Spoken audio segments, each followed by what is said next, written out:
Assalamualaikum warahmatullahi wabarakatuh. Alhamdulillah rabbil alamin, wassalatu wassalamu ala asyrafil anbiya wal mursalin sayyidina Muhammad wa ala alihi wa sahbihi ajma'in. Wa ba'd. Rabbi yassir wa la tu'assir. Rabbi tamim bi khair.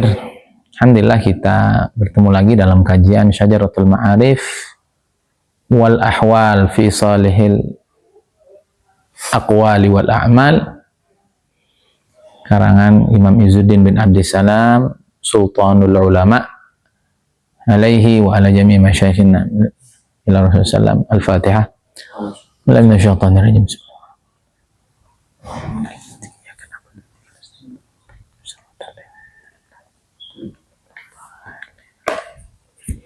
Bismillahirrahmanirrahim. Kita lanjutkan kajian kita tentang berakhlak dengan nama-nama baik Allah Subhanahu wa taala. Dan ini menjadi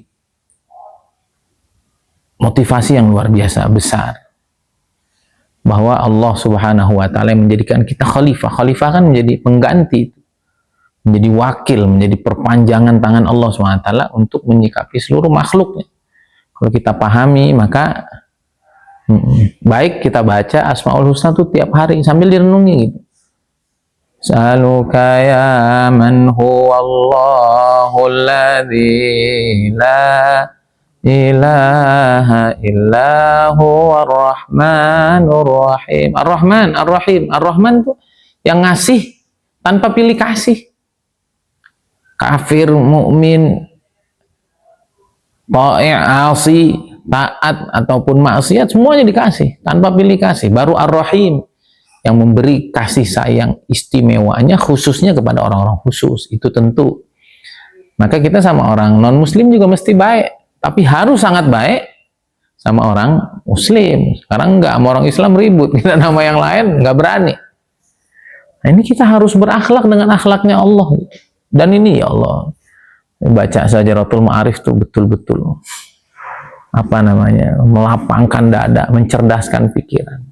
Karena kita diajak untuk berakhlak dengan zat yang maha sempurna, sehingga hari demi hari kita menjadi betul-betul menjadi khalifahnya Allah yang terbaik. Sehingga nanti apapun yang Allah miliki, kekuasaan, harta, kemuliaan, nanti Allah titipkan kepada kita, karena kita sudah layak menjadi khalifahnya. Tapi kalau belum kita memahami ini, ya udah, kasih duit disimpan, jadi pimpinan zalim, haji mumpung, haji mumpung, jadi atasan seenaknya sendiri.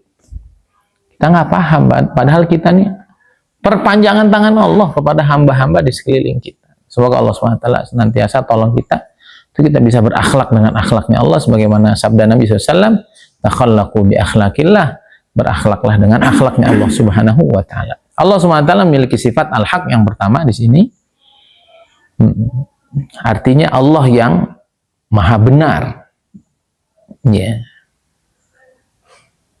Sehingga dengan ini buah dari kita mengetahui Allah itu yang maha benar, sehingga kita betul-betul takut kepada Allah kalau kita tuh ngejalanin hidup nggak benar, karena dia yang maha benar. Nah, kemudian yang kedua, bisa juga berarti al-haq itu zil haq, orang yang memiliki hak prerogatif, yang memiliki segala hak untuk memutuskan. Sehingga akhirnya kita takut sama Allah. Boleh saja kita menjalankan bisnis sekenanya, seadanya, nipu orang. Tapi Allah yang punya hak prerogatif, gue bangkrutin lu, bangkrut tuh, gitu kan. Dari jalan yang nggak pernah disangka-sangka itu tadi. Nah, apa akhlak yang bisa kita tiru dari sifat al-haqnya Allah Subhanahu wa taala? Bahwa dalam hidup ini kita ngejalanin hidup yang benar aja. Ya. Dan kita senantiasa berada di jalurnya ahlil haq, apapun kondisinya. Ya, jadi kesuksesan itu bukan kita punya ini dan itu. Kesuksesan itu kalau kita ada di jalur yang Allah ridhoi. Jadi presiden tapi seenaknya sendiri, menzalimi rakyatnya, wow, itu nanti jadi orang paling menyesal nanti di akhirat.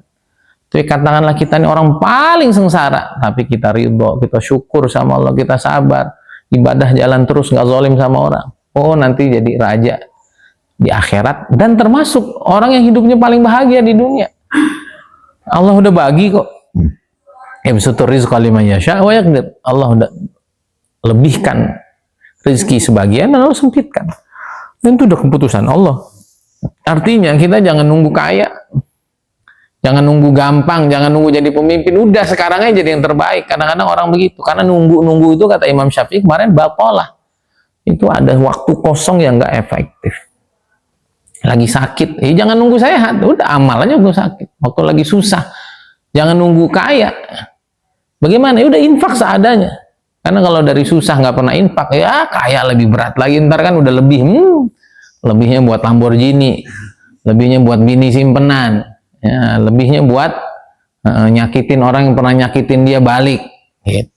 Jangan. Kemudian yang berikutnya at-takhalluq bil quwwah, berakhlak dengan sifat Allah al-qawi, Allah yang maha kuat. Buah dari kita mengetahui ini, kita jadi takut kepada Allah, mengagungkan Allah, kita bergantung kepada kekuatan Allah. Bagaimana cara kita berakhlak dengan sifat ini? Kita menjadi orang yang kuat dalam urusan agama, kuat dalam urusan mental diri, kuat dalam mentaati perintah Allah, kuat dalam ekonomi, kuat dalam fisik. Itu sebenarnya nggak usah ngambil inspirasi lain, aslinya orang Islam tuh. Lihat aja Tuhannya gitu. Termasuk itu.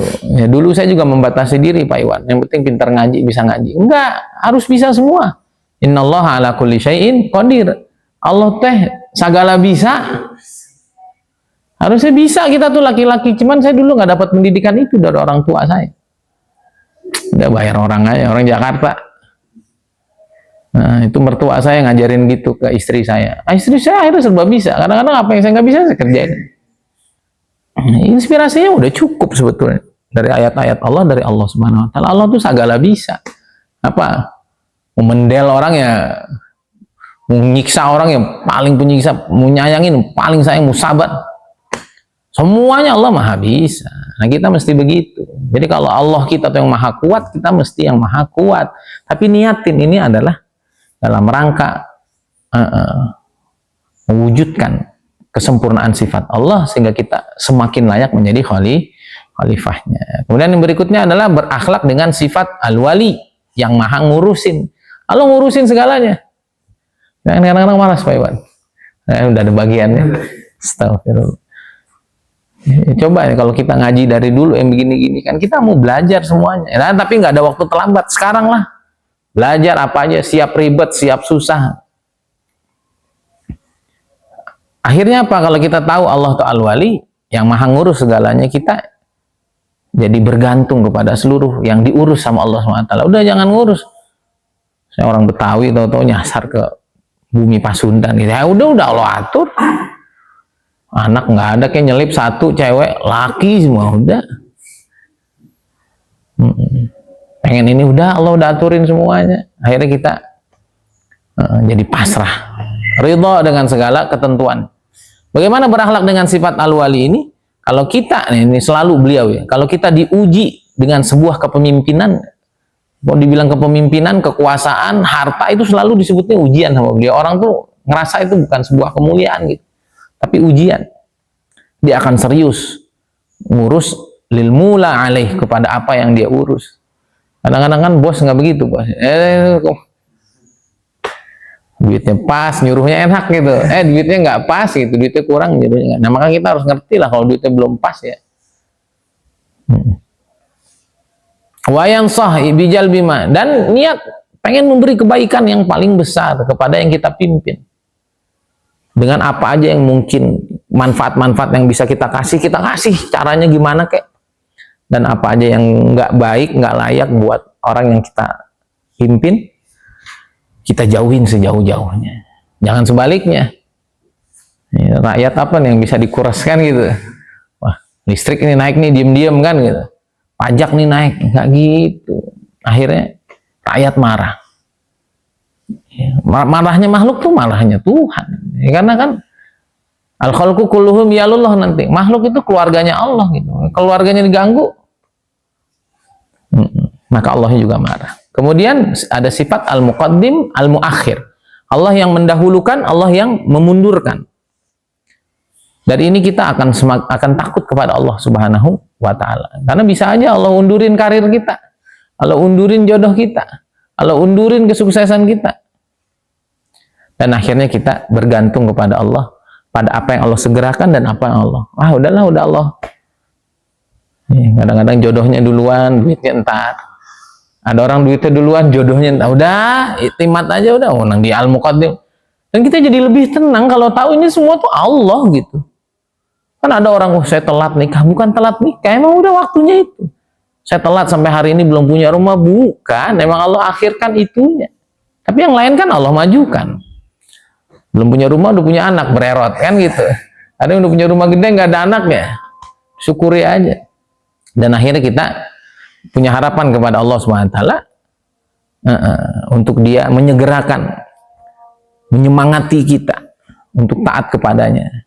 Dan kita jadi ada rasa takut kalau kita tuh dijauhkan, akhir tuh dimundurkan, dijauhkan, sehingga akhirnya kita bermaksiat kepadanya. Ini kita akhirnya yang majuin kita buat taat, yang mundurin kita sehingga kita akhirnya maksiat itu adalah Allah Subhanahu wa Ta'ala. Bagaimana berakhlak dengan sifat al-muqaddim al-muakhir?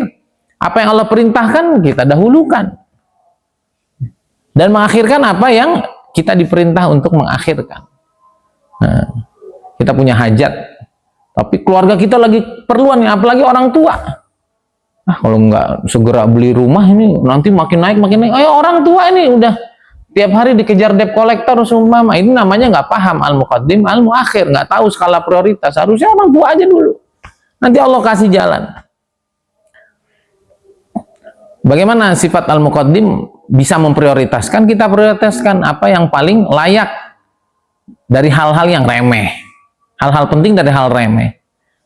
Dari segala ketaatan, mana yang paling wajib dari sekedar yang wajib. Seumpama antara sedekah membayar utang, ya bayar utang lah. Mana yang paling utama dari sekedar yang utama. Mana perintah yang waktunya sempit dengan yang waktunya luas. Yang sempit kita dahulukan. Kemudian apa? Mengerjakan kebaikan-kebaikan di awal waktunya. Ini kita udah azan, kita akan segera salat, karena sungguhnya Allah Subhanahu wa Ta'ala memuji orang-orang yang bersegera mengerjakan kebaikan. Itu adalah manifestasi perwujudan daripada apa? Sifat al-muqaddimnya Allah Subhanahu wa Ta'ala. Yang terakhir, berakhlak dengan sifat al-barrunya Allah. Allah adalah yang maha baik. Al-barru adalah al-mun'im, yang senantiasa beri nikmat. Buah dari kita tahu ini, kita akan terus mengharap, ya Allah berikan terus dalam kehidupan hamba kebaikan-kebaikan. Bagaimana berakhlak dengan sifat ini? Kita berbuat baik kepada siapa saja yang kita sanggup berbuat baik kepadanya. Tentunya dengan harta terbaik, dengan harta yang paling kita sukai dan yang paling mahal, yang paling bernilai. Karena Allah SWT berfirman, lan tanalul birra hatta tunfiqu mimma tuhibbun.